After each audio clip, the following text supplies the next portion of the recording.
Hello. Quick question. Would you rather get an electric shock right now, guaranteed, or maybe get one later? Possibly. Could go either way. No promises. You'd think everyone would take door number 2. There's a chance of not getting a shock at all in that one. Great odds. Researchers who study anxiety and decision making ran this exact experiment. They gave people that choice, a guaranteed shock or an uncertain one. And most people picked the guaranteed shock. Let me say that again, slower. Offered the possibility of no pain at all, most people said no pain at all. Most people said no thank you. Please give me the sure thing. Please electrocute me now so I won't be wondering if it's coming or not. That's this video. That's the whole message. You can go now. Nah, I'm kidding. Stay. It gets good. That experiment explains something that you've probably done this week, probably even today, and it really has nothing to do with electricity. Think of something in your life that's undecided right now. A decision you've been dancing around, something you're waiting to hear back about, a relationship that's sitting in a question mark, even what are you going to make for dinner? That counts too. Anything unfinished. Got one? Now check your body. I bet something tightened just now, thinking of an uncertainty. Your chest, your stomach, maybe your jaw, maybe your shoulders crept up towards your ears. That's my usual shoulder tightening. That shift is what we're going to talk about here. Because the decision itself usually is not the thing that's intolerable. You could live with whatever paint color you decided to put on the wall. You would survive whatever you made for dinner. The not knowing is the part that your body doesn't really like. Well, that your nervous system doesn't like and then activates something in your body. Your nervous system treats not knowing as danger. And it doesn't think of it as metaphorical danger either. The same physiological alarm that your body would sound if you heard a tone in someone's voice goes off. What does that mean? It means uncertainty, that's all. Your nervous system is like this home security system, and it is very dedicated. It has one job, to keep you safe. And it takes that job extremely seriously. The trouble is, our nervous systems got calibrated a very, very long time ago, back when uncertainty usually meant something with teeth was nearby. Saber-toothed tigers, woolly mammoth. Nobody ever sent our nervous system an updated memo that, hey, most modern uncertainty lies within an email or choosing paint samples. That's okay. Now there's some more intense uncertainties, but you get the point. So when something undecided shows up, your nervous system doesn't take some measurement of what's the threat level. It just sounds the alarm. Tone equals conflict is coming. Undecided something equals possibility for disappointment or failure. See what the nervous system does? And this is why people will take the guaranteed shock. Certainty, even lousy uncertainty, is more calming to your nervous system than good odds. Better the devil you know than the devil you don't kind of thing, right? Now, pain, your system can file and close, but maybe can't be filed away. Maybe sits open on your desk, and your nervous system cannot stand an open file sitting on the desk. It will keep walking past that desk all night long, wondering, are we ever going to deal with this? How are we going to close this file up? I've got to close that loop, which is what's happening when a decision that is on paper, not even slightly dangerous, has you lying awake at 1 a.m. ruminating over the same details over and over. That is your nervous system being really too enthusiastic about keeping you safe. From what? Some conflict? Okay, like you've never navigated conflict before? Some disappointment? Okay, that's a natural part of life. Can't avoid that. Protecting you from failure? There's no such thing as failure. Everything is just a learning opportunity, and your nervous system trying to protect you from those discomforts is really just keeping you from living. Okay? Now, this next part might sting a little bit. So I say it with the utmost of love for you. A lot of what we call still deciding is stalling. We tell ourselves, I haven't decided yet. I'm still making up my mind. I'm gathering more information so I can make an informed decision. I'm being thorough. I'm being responsible. I'm doing my due diligence. And meanwhile, you're wasting time.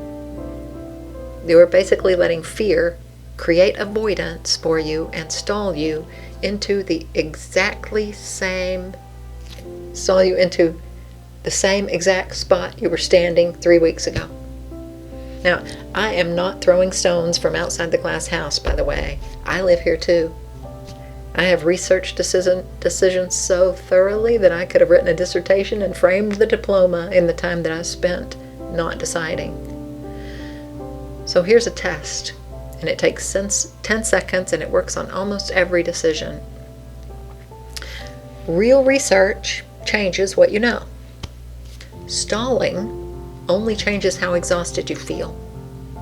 So ask the question, is the next article or bit of research I'm doing going to tell me something I factually do not already know? If yes, wonderful. Read the article, do more research. If no, if you can already predict that the next search or next article is going to say X, Y, and Z, you're not researching anymore. You're stalling. You're waiting. And what you're waiting for is a guarantee. Someone, anyone, to promise you and tell you how it's going to turn out. Your nervous system is looking to close the loop of uncertainty because possible danger lives there. It wants to know that the job change is going to work out, that difficult conversation is going to go well. It wants a guarantee. So if the future turns out to be disappointing or contains a conflict or loss or a learning opportunity, y'all call those mistakes and failures. Anyway, it wants a guarantee. And I checked. Nobody sells a guarantee for life. Maybe guarantees for appliances. But you do not get a guarantee on your life and your decisions or your path. You don't get one from your smartest friend, not from a therapist, not from me, who happens to be a therapist, and not even from yourself. And you have all the inside information on you. The universe offers very few guarantees, other than what goes up must come down, unless there's helium involved. Okay. And the big one? None of us are getting out of this alive. We all die. That's a guarantee. That's basically the list of guarantees. Notice what's missing? Any guarantee about decisions? No guarantee. There are a few facts. I wouldn't particularly call them guarantees, but if you turn left, you are going to be on the road to the left. That's a fact. Now, where that road ends up, there's no guarantee. You might hit a detour or find out it's a dead end. Who knows? There's a philosopher I listen to often, Alan Watts. He was working on a question like this decades before anybody was doing these experiments, shocking volunteers in a lab and naming it intolerance of uncertainty. But his argument across the years of writing was that research, or the search for security, is what makes people miserable, not the uncertainty itself. The chase for certainty is what creates suffering. He described life as being a wave, and you cannot stand still on a wave. There's no spot on the wave where you can plant a flag and become permanently safe. A wave doesn't hold still for anyone. It just keeps being a wave. So when you demand the world hand you certainty before you'll make a move, you're fighting the nature of the thing that you are standing in, the wave. And the wave is going to keep moving, whether you've made peace with that or not. Now that sounds like bad news, but it flips. If the guarantee was never coming, then there's nothing to wait for. You get to stop. today. Not because you finally got some answer or guarantee, but because you stopped waiting for a promise or guarantee nobody was ever going to be able to give you. And that raises an obvious question. So, Ami, if I can't navigate by guarantees, what can I navigate by? Great question. And there's an answer. And it's good.